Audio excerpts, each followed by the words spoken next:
All are present. Speakers. Dr. Smith. Yeah, you can come and start your presentation. A very good morning, respected dignitaries on the dais, my dear colleagues and friends. The topic of my presentation is comparison of long-term outcomes and refractive stability following SMILE versus SMILE Extra. I declare no financial interests. So SMILE was proposed to be biomechanically more stable as compared to LASIK and PRK. However, ectasia was shown to occur even after SMILE, with most of these cases having borderline or preoperative abnormal topography. Extra procedure is the new class of refractive surgery with simultaneous collagen cross-linking. These can be combined with PRK, LASIK as well as SMILE, typically performed in cases where the topographic or tomographic indices or the clinical history is suggestive of at-risk corneas based on the proven evidence that cross-linking leads to halting of progression and corneal stabilization of keratoconic corneas. The hesitation for refractive surgeons, however, is due to the potential risk of haze, overcorrection, and additional costs.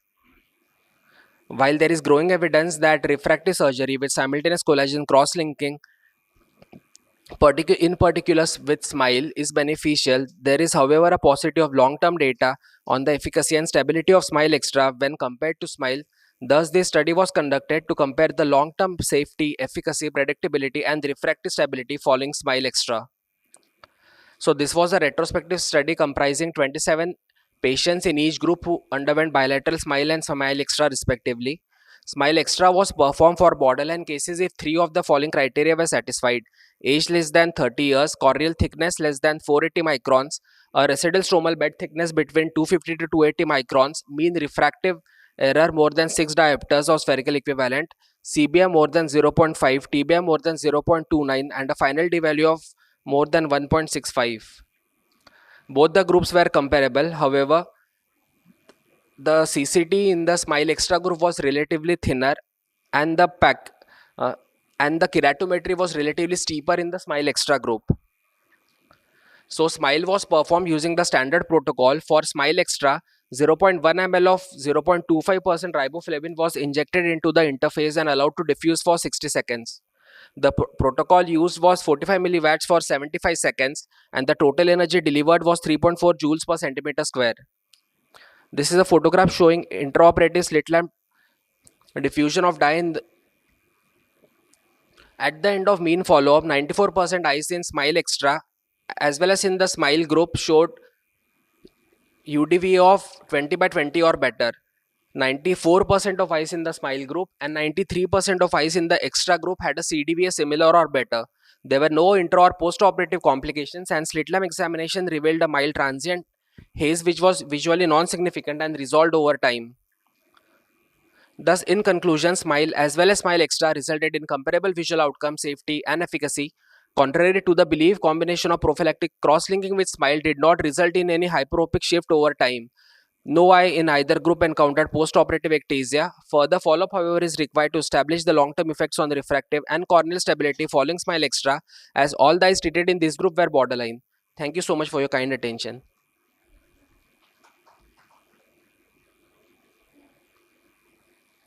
Refractive? Yes, sir. So, sir, this basically the study is inspired by results on form frustrated keratoconus cases itself. We have published it as a separate series. What is the follow-up period? For this study, Yeah, that for refractive. so that was 5 years. For this study, the mean follow-up was 21 months, minimum follow-up was 12 months, and the longest follow-up we have is 4 years. But haze is not a problem. Yeah, haze, sir, there was haze, as I mentioned in one slide. There was a transient haze in some cases of SMILE Extra, which gradually resolved over time. So no eye had any haze more than grade 2, and no eye had any haze interfering with vision. So the longest follow-up you have is of 4 years of Yes, these ma'am. patients. And Yes, so the ma'am. data you presented was of 4 years. Yes, ma'am. So the minimum follow-up we included was 12 months, Yeah. and the mean follow-up was 21.8 months, and the longest follow-up was 48 months. And the mean age group that you had included? The mean age? Yeah. Yes, ma'am. The mean age was around 28 years. So they are kind of sort of past the problems of Uh, right? you mean for the both the groups? I think Yeah, mean SMILE Extra. yeah, 22.8 years. Sorry, not 28, 22.8 years. So both the groups are comparable with respect to age as well as the spherical equivalent sphere cylinder, also the corneal astigmatism. And the mean spherical equivalent minimum that you said, or rather, it was not the mean, you said you did more than 6 diopters. Yeah, so for patients who had a mean spherical equivalent more than 6 diopters, along with, so basically we included 3 criteria. So if age was less than 30 years, in addition to other of the following criteria that I mentioned, with the CBI more than 0.5, TBI more than 0.29, and any family history of keratoconus or habitual eye rubbing, and a final D value on pentagam more than 1.65. Also, the residual stromal bed thickness, it was between 250 to 280, and if the central corneal thickness was less than 480 microns. Do you not think that they would do better with a PRK than a smile? Like, for the sake of study, I totally understand. But if you as a clinician would want to give them an option, would you not then shift to PRK, or would you still? Ma'am, for the advantages of smile itself, plus we have a high volume smile center.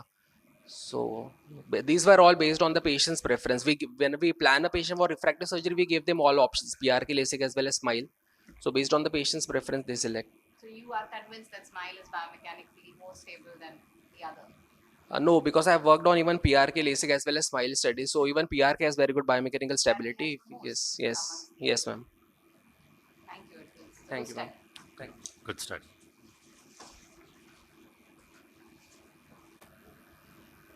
Good morning, everyone. I'm Dr. Deeksha, Senior Resident in RP Center, AIMS. My topic is comparison between 80 micron flap versus 90 micron flap LASIK for myopia and myopic astigmatism, a contralateral eye study. We have no financial interest to disclose. So femtosecond LASIK has been developed rapidly for myopia and astigmatism correction with high accuracy and predictability in flap thickness creation. But why do you want to attempt a 80 micron flap? Because the thinnest flap should be attempted considering the overall thickness of corneal epithelium plus Bowman's membrane, which comes around like 60 to 70 microns, and hence the thinnest, safest flap would be 80 microns. So we studied to compare the safety, efficacy, and outcomes of 80 micron flap versus a more established 90 microns femtosecond LASIK flap. So this was a randomized contralateral eye study conducted at our center from November 21 to December 21. 48 eyes of 24 patients were included with the mean refractive error of -2 to -8 diopter, and percentage tissue alteration were less than 40 years and aged more than 18 years. And all the flaps were made on Vizumax 500 using flap construction, and MEL 90 was used for refractive treatment. Patients with dry eye, keratoconus, those who were unwilling to give consent, or any systemic illness and other contraindications for LASIK were excluded. So in the results, we had 86 eyes of 43 patients, and the mean decimal uncorrected distance visual acuity was comparable between both the groups. The higher order aberration profile between the two groups was also comparable, and there was no incidence of suction loss. The prevalence of OBL was similar again in both 80 and 90 microns group. So here I represent a representative case. This was a 28-year-old male. The refractive error in the right eye was -4.5 sphere and -2.25 cylinder at 20 degrees. Similarly, the left eye had 4.5 sphere with 1.75 cylinder. The pachymetry was 537 and 545 in both the eyes. With 100 micron flap, the calculated residuals, the calculated percentage tissue ablation was around 39.9 and 37.9%, which is quite high. Whereas for 80 microns, the similar value was 36 and 34%, and hence the patient was included in our study and was planned for right eye 80 and left eye 90 micron LASIK. This is the pre-op corpus of the patient, where we can see there is no contraindication for the surgery. And post-operatively, again, we can see the good biomechanical strength. And hence, when we have a safe option, then why do you want to cut more tissue?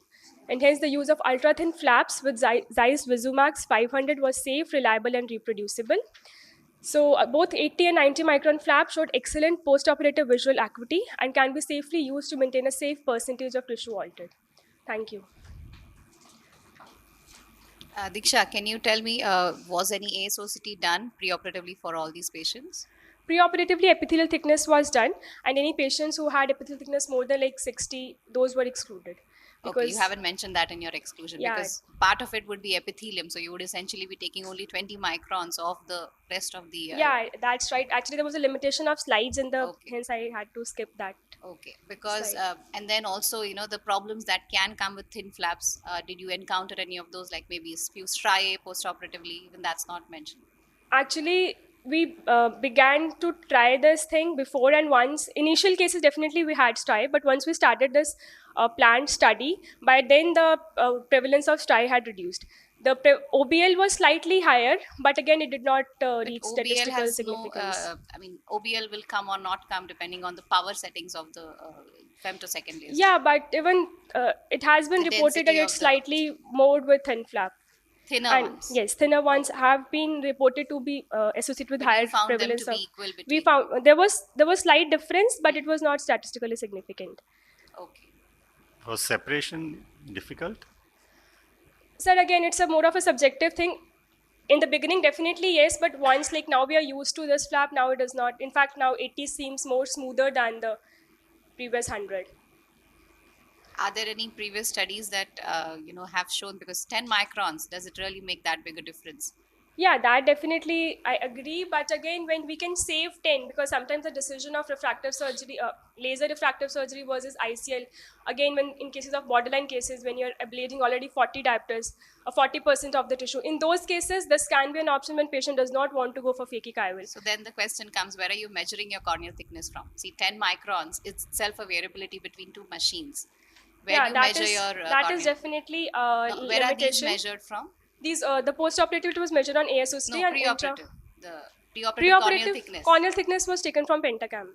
Okay, and if you have ever seen the same eye with an anterior segment OCT or anybody which has a optical coherence, you're going to find that cornea to be thin, Yeah, and almost to the tune of 20 microns. even the measurement is again manual on ASOCT most of the time, so that also varies. How is it manual in the sense? I think on pentacam it is automated, but sometimes on ASOCT, It's a non-invasive measurement. On anterior segment OCT is not a touch machine. no, the value of the central corneal thickness, which is measured by the calipers on an ASOCT, that can also have variability in like True. So a various. non-invasive one is what my concept. What I'm trying to understand is, how does 10 micron make a difference? Are there previous studies also? Yes, previous studies have shown, but they are not large sample size studies, and hence again, that we have to see for a longer follow up if there is actually a Yeah, does significant it help difference. for an ectasia point of view? Yeah, for that we need a longer follow up. Longer follow-up is definitely necessary. Yes.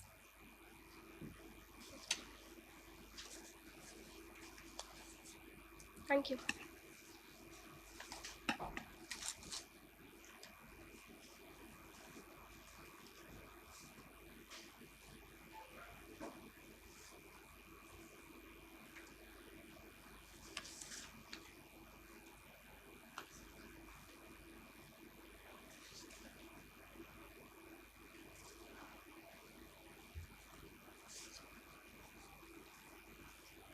Who's the next speaker? Dr. Mansi Bang is here.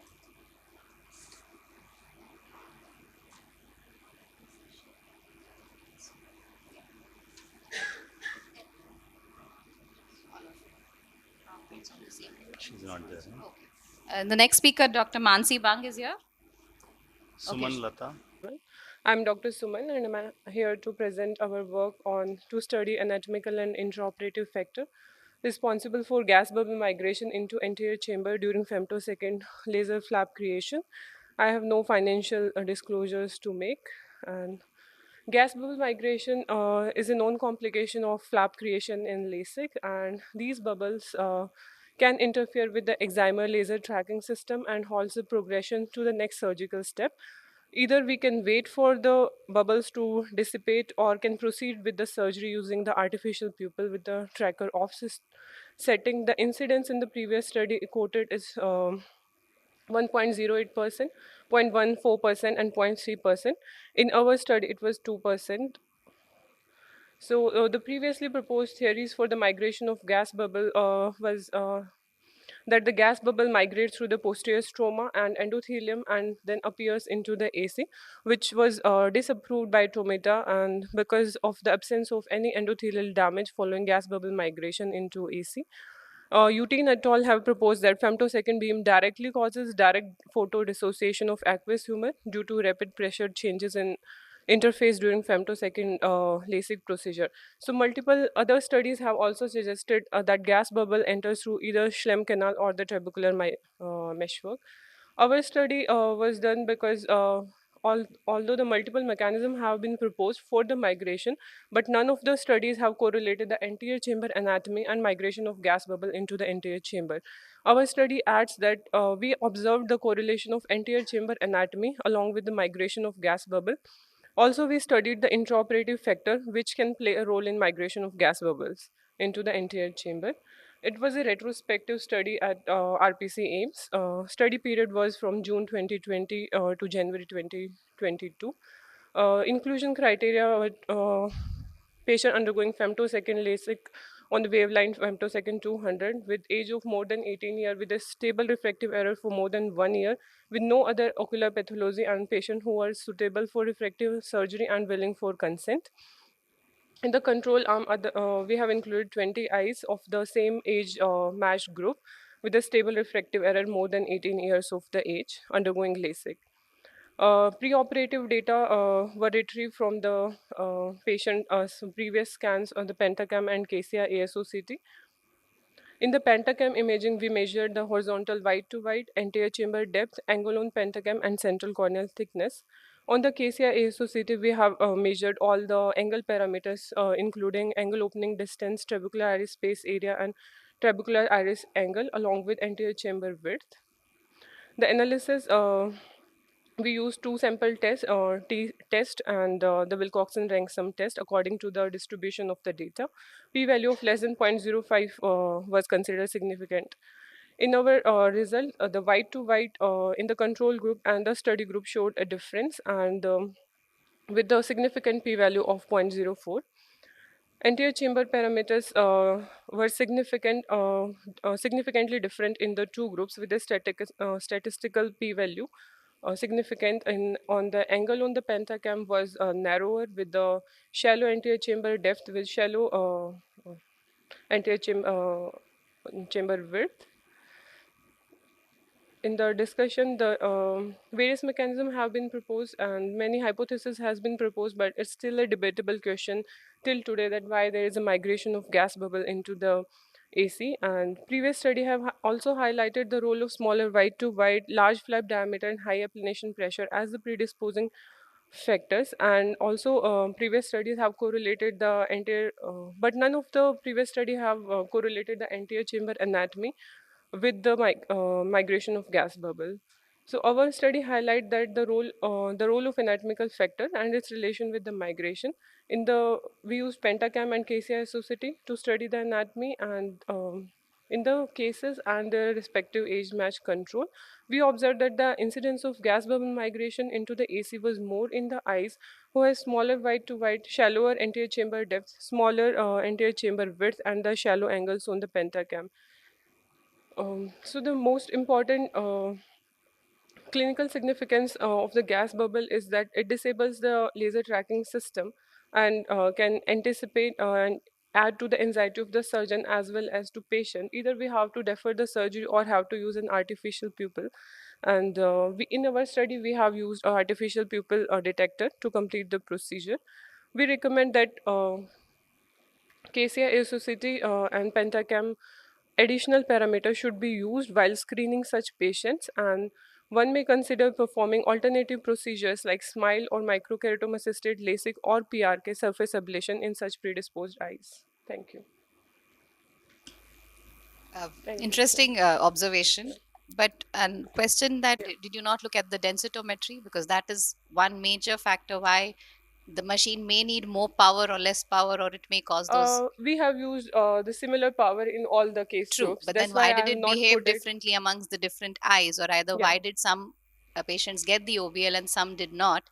This Yeah. could have been a nice factor to look at since you have done the pentacam. Yeah, we have done the pentacam, but we were more focusing on the angle parameters because all the previously proposed theories were related to either Schlemm's canal or trabecular meshwork. The previous studies, which were very old, which have showed that it goes through the endothelium or goes through the stroma, have been disapproved in the past only. Where were the vents kept for your flaps? Yeah. The vents, where were the vents It was positioned? superior only. Just one vent. Yes. Okay. Yeah. All right. Well, I don't think the FS laser has an option to modify the structure of the vents, because even that may have, because if there is an eye which may have a smaller height to height, Yeah. and if the vent is slightly closer to the Schlemm's canal, it could also go back in there. Yeah, So so we if, have studied for the centration also for the flaps. Our okay, flaps were well centered, and both the sides, like it was not towards the 2D periphery. It centered. was not a decentered flap. We Okay. have excluded all those patients who have decentered flap or such kind of the eyes. That's why the study size was just 20 eyes in both the groups. True. Yeah. But I still feel, looking at the densitometry, I Yeah. feel it may have an additional reason, because Maybe I have you can. like looked when you were researching the paper? Yeah. Did you see that there are any studies which are No, looking at that? no. Maybe I can review the data again for the densitometry also, as I have the scans of all the patients Yeah, with me. yeah. Yeah. Okay. Okay. Any other questions? Thank you. Yes. Good morning to one and all. I'll be presenting my study of the ablation pattern in hyperopic eyes treated with femtosecond LASIK. I have no financial disclosures or conflict of interest to disclose. So the FDA approved treatment limit for hyperopia goes up to +6 diopters of sphere. However, the outcomes of hyperopic LASIK have not been quite comparable to the outcomes of myopic LASIK. They've rather been less optimal. So the outcomes of hyperopic LASIK was known to be affected by the increasing power that has been corrected over 4 diopter sphere. However, the postoperative keratometry has not been found to affect the outcomes of the hyperopic LASIK. The biomechanical strength is also relatively preserved in hyperopic LASIK because of the paracentral ablation pattern. Our purpose was to study the ablation pattern in the patients of eyes of patients who underwent femtosecond LASIK with Zeiss Visumax femtosecond and MEL 90 excimer laser and understand probably as to why the outcomes of hyperopia are relatively suboptimal. This was a prospective interventional study and it was done in 10 eyes of 5 consecutive patients. The patients were over 18 years of age with a stable manifest refraction over 1 year and up to +6 diopters fear of hyperopia. And the exclusion criteria included all patients who had a steep keratometry of over 50 diopters and a residual epithelial thickness of less than 25 microns, according to the Reinstein et al. Study, in which he quoted that for every 1 diopter correction, 2 microns of epithelial thickness is lost. So that was also measured using ASOCT, and the patients were relatively excluded. So patients involved in contact sports were also excluded, pregnant lactating females, posterior segment abnormalities, and those with collagen vascular disorders, autoimmune diseases, and on drugs like isotretinoin, amiodarone, and ectatic corneal disorders were all excluded. Informed consent was obtained, and femtosecond LASIK followed by excimer LASIK was carried out, and the flap was eventually reposited. The ablation zone went up to 8 millimeters. Postoperatively, topical antibiotics, steroids, and preservative free lubricants were prescribed, and subsequent follow ups were documented on day 1, day 7, first postoperative month, third postoperative month, and 6 months postoperatively, where the visual acuity assessment, intraocular pressure, tomographic, ASOCT, and slit lamp evaluation were documented. So the average age of our patients was 24 plus 0.6 plus minus 3.1 years, which had 2 females and 3 males. The average ablation diameter was 7.9 plus minus 0.225, and the average refractive error which was corrected was 4.5 plus minus 1.3 diopter, with the maximum being plus 6.375, and the maximum cylinder which was corrected was 1.5 diopter sil. The preoperative best corrected visual acuity in our patients was 0.28 plus minus 0.21 logmar, and on last follow-up, the uncorrected distant visual acuity turned out to be 0.3 plus minus 0.2 logmar. So intraoperatively, we noted bleeding from the peripheral vessels in 4 out of 10 eyes, and a step-like configuration was noted at the hinge in 8 out of 10 eyes, which regressed by 1 month follow-up with improvement in visual acuity. Buttonholing was noted at the hinge intraoperatively in 1 out of the 10 eyes, and a trough-like depression at the hinge on ASOCT was noted corresponding in all the 8 eyes, which had a step-like configuration at the hinge. And the postoperative uncorrected distant visual acuity was initial 0.5 logmar, which gradually improved at the end of 6 months to 0.3 logmar. So this was the step-like pattern which we noted at the level of the hinge. And in the left, you can see the eye which had the buttonholing, corresponding buttonholing also seen in the ASOCT image. And this patient had a relatively high cylinder. It was the one with the maximum cylinder we treated and also the maximum refractive error. This is the 30-day post-op of the same patients, and you can see that that area had regressed and scarred quite well, and the patient's visual acuity also gradually improved over the post-operative day 30. This was another patient wherein +2 diopter refractive error was corrected, and we can see that there is another small step-like configuration and a corresponding area of dip in the ASOCT, a trough-like dip. And this also regressed within a period of 1 week, and it was eventually normal over the continuing follow-ups. Reinstein et al. Published the largest series of hyperopic LASIK outcomes in MEL 90 femtosecond LASIK in 1,370 eyes, in which he noted 1 year follow-up. And in his series, the uncorrected distant visual acuity was over 20/20 in 75% of the eyes postoperatively, of which the corrected distant visual acuity was over 20/20 in 93% preoperatively. So there is quite a dip in the number of patients in his outcomes in which have lost the corrected distant visual acuity of over 20/20 post refractive correction. And so 17% of the patients in his group had lost a corrected distant visual acuity of 2 lines over the follow-up period of the study. In our study, we had a corrected distant visual acuity of over 20/20 in only 3 eyes, which had attained the same. However, the other patients were amblyopic and had a lesser optimal visual acuity, and they had attained a visual acuity in which they had lost 1 line or more in 2 out of 7 eyes. The limitation is that we have smaller numbers in hyperopic eyes, and however, our study showed that all the patients who could attain the visual acuity of over 20/20 had attained them post-operatively, and those eyes which were amblyopic were probably the ones with lesser visual outcomes, and also the same which had a ablative pattern of a trough-like pattern on ASOCT or on slit lamp evaluation.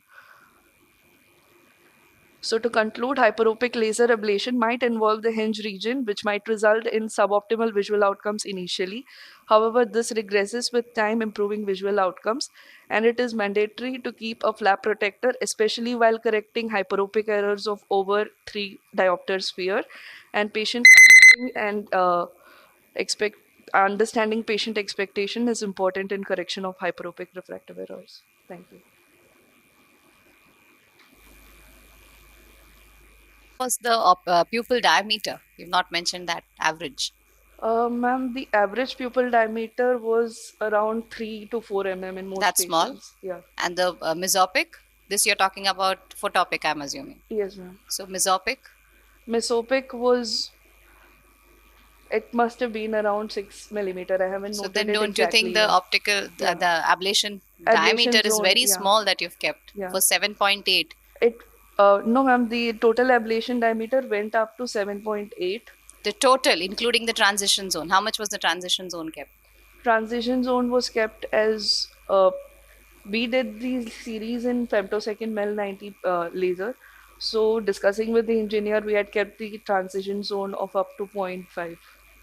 A transition zone of 0.5. Yeah. It cannot be. You will have like a tuck step over there if you don't.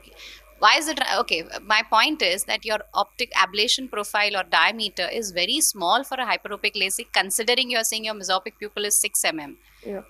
That patient will probably in a very dark setting have even a larger pupil size, maybe around 6.5, even 7. So we had started the optical zone from 6.2 mm You said around. 3. No, we No, had you started the optical. at 6.2 mm.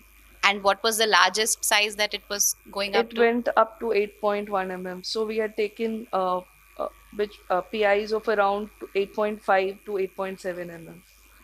That which PI was- is yeah. not going to make a large flap. Another thing is you have made all femto flaps, right? So Yeah. they are superior hinged. Superior hinge. Okay, and because the reason is you are getting those steps. Why should you get buttonhole with femto? What was the reason for that? Because the laser ablation which was coming into the periphery was also coming onto the hinge in that hinge part. While We tried making to the shift flap, the hinge buttonhole angle. happened while making the flap or during the No, while excimer? making the excimer. While doing the excimer. It was during the excimer that the buttonholing happened. It wasn't during the flap part. The Okay. flap part all went absolutely well. So each eye had a customized flap diameter, is Yeah. it? We had taken larger diameters wherein The opposite side. yeah. It has to come literally in the middle of the excimer for it to cause that much buttonholing, isn't it? Ma'am, the flap in that hinge area was coming slightly onto the area of the ablation. Correct, but Yeah, that will cause because what you showed, the step-like angulation was, depression. That the is what it angulation can was coming, cause. yeah. But why should there be a button flap file excimer? That means you've done almost, the flap size was how much? What was the flap thickness? The flap thickness was 110 microns in all So the patients. for it to buttonhole, you need to do 110 microns ablation, isn't it? Yes, ma'am. But then in that hinge area, maybe it was slightly Okay. thinner. I'm not sure about Okay, that. That is alright. what we are discussing with the engineer also to get a better idea of it. We had that buttonholing in one patient only. Only one. However, yeah. The rest of it was all okay. But after the buttonholing thing, maybe we thought it was the higher cylinder and we were more careful using the The flap axis was repository. right Yeah. there. Okay. Thank you.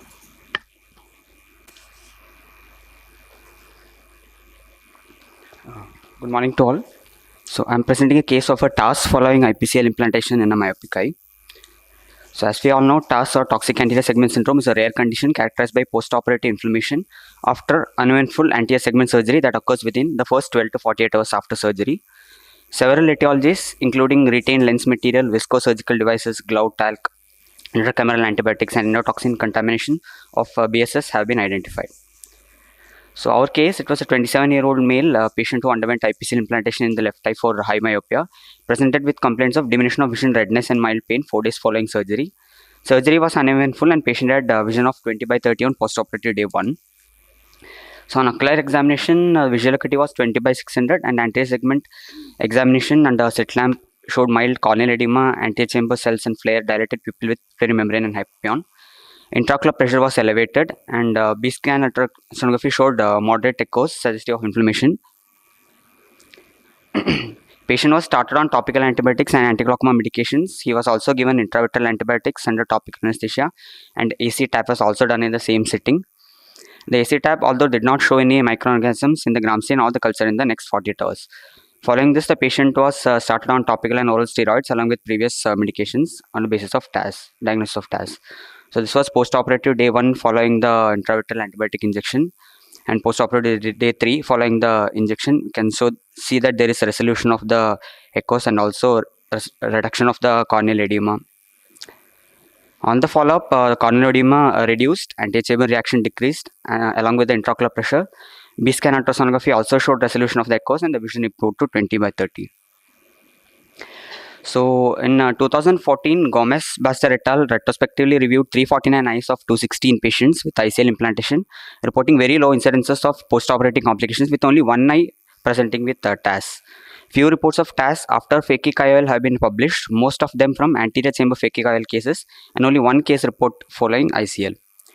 So this study showed that the various causes for the TAS, like inadequate flushing of the instruments, use of reusable cannulas, inadequate manual cleaning of instruments, reusage of the single-use devices, touching of the IOL or patient contact areas of instrument with gloved hands, poor instrument maintenance, etc. So concluding, in conclusion, TAS is a very rare complication after phakic IOL implantation. Early diagnosis and management is essential to prevent long-term sequelae. And the most important step is prevention with adequate intraoperative manipulation of the ICL, surgical instruments, and intracameral fluids. These are my references. If you suspected TAS, what Yeah, ma'am. There was that B scan showed moderate echo, so that's why we went ahead and gave it 1 dose of intravitreal antibiotics, ma'am. then would you call it TAS or endo? Yeah, ma'am.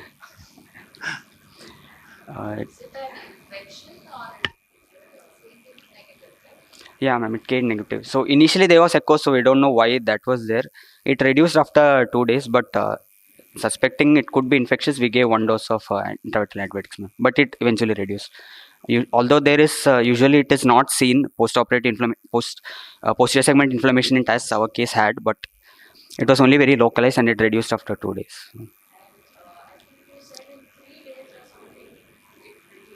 Yes, ma'am. But if that again goes again starts, but it left behind some ossification on the lens. Yes, ma'am. There was few, ma'am. Why do you think that is? There was no touch, right? No, ma'am. There was no touch. Probably retained visco material was the cause. That can be a cause for the Yeah, ma'am. Because one of the study that Hernandez Bagandas, they did the study.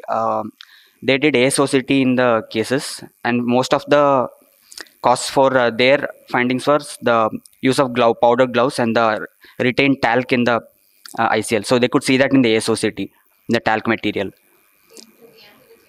Yeah, ma'am. On the lens, ma'am, like dot-like things they could see. So that was not there now. So we are suspecting probably it is retained visco material, ma'am.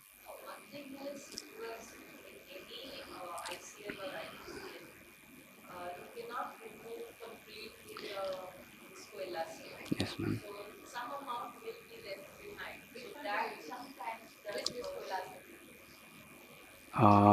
This one, ma'am.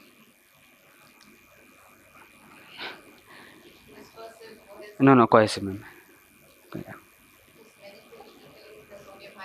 Yeah. because they feel it will come out quicker. And I feel if it's retained inside, it causes worse issues than Yeah. calculation.